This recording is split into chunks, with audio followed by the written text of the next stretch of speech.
Hi guys, welcome back to TOEFL with Juva. Today I show you two question types that can appear in TOEFL listening. We talk about function questions and inference questions, and I show you strategies on how to solve them. By the way, if you want to get more tips for the TOEFL and download templates, subscribe to this channel so that you don't miss the next video. Let's get started. Let's start with function questions. Function questions can look like this.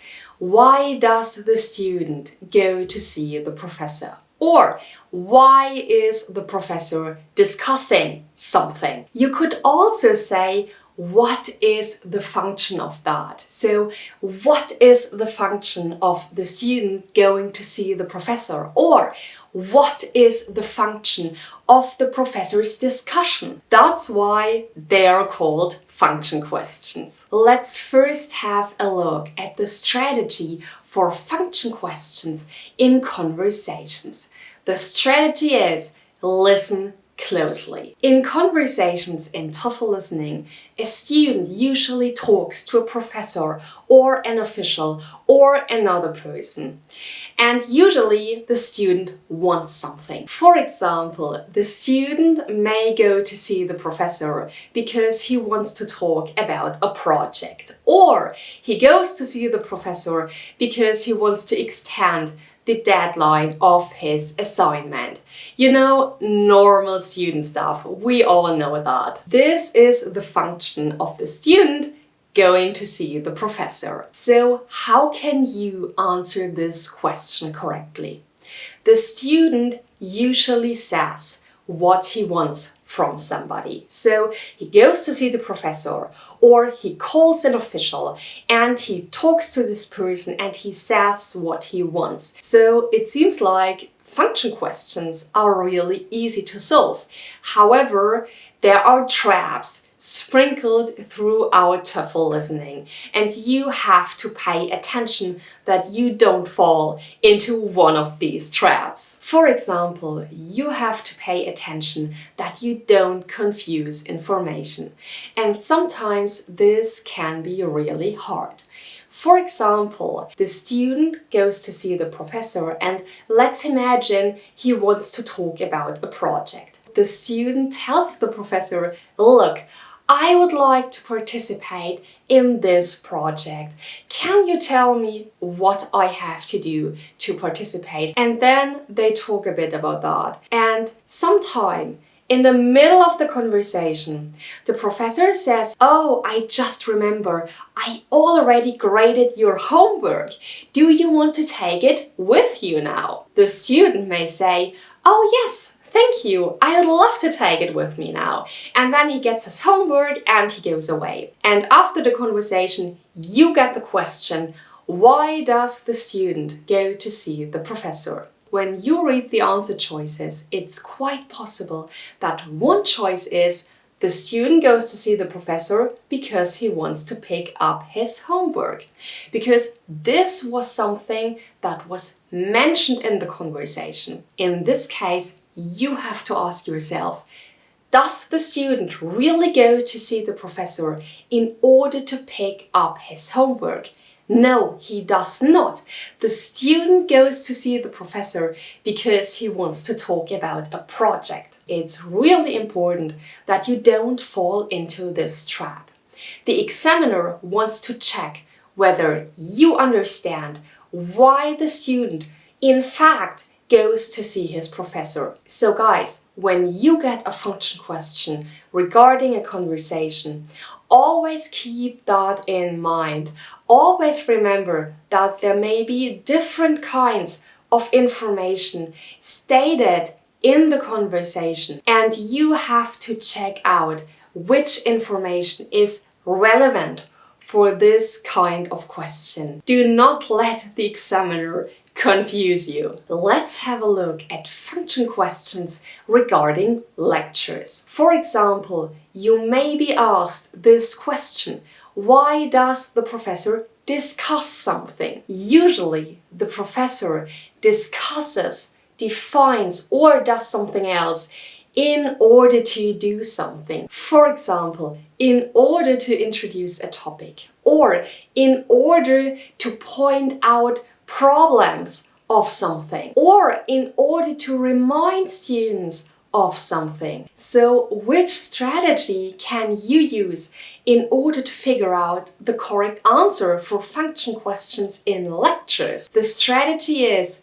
focus on the context. For example, it may be that at the beginning of the lecture, the professor defines something.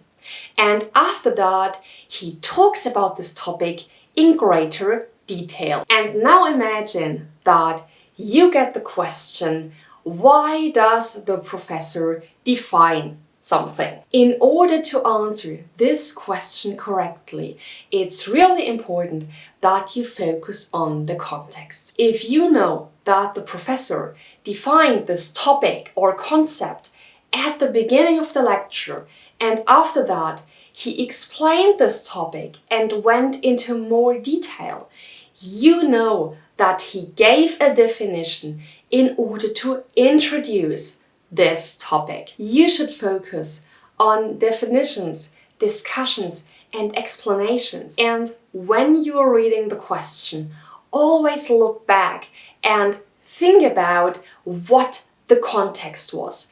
What did the professor say, explain, or define? And what came after that, or even what came before that. And then it will be easier for you to figure out what the function of that was. Let's go on with inference questions.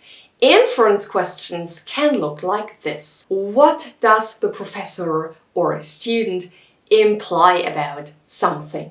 Or what can be inferred about something? We could phrase these questions differently.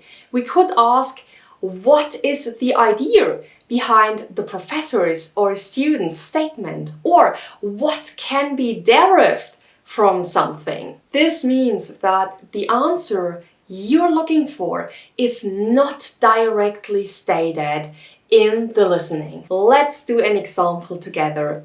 Imagine that a student goes to see the professor in his office. And then they talk about something and the professor asks the student, "Can you give me your assignment now?" And the student says, "It's in my apartment." And now imagine that you get the question, what does the student imply when he says, "It's in my apartment"? The student implies that he cannot hand in his assignment now because it's in his apartment. But he doesn't state this directly. The student doesn't say, "I can't hand in my assignment now." He says, "It's in my apartment." But from this statement, you can infer that the student wants to say, "I can't give you my assignment now." What's the strategy that you can use in order to solve inference questions correctly? The strategy is switch places. There are two things you need to do in order to solve inference questions correctly. The first thing is listen actively.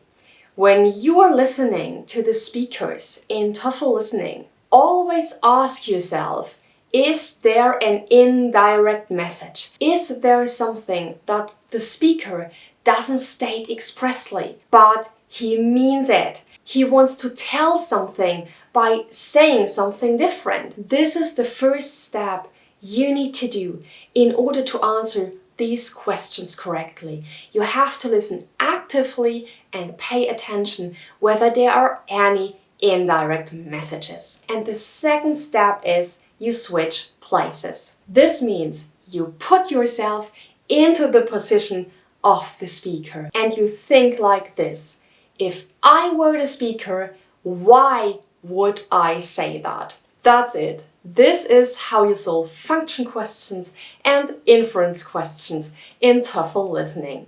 I hope this video was helpful to you guys.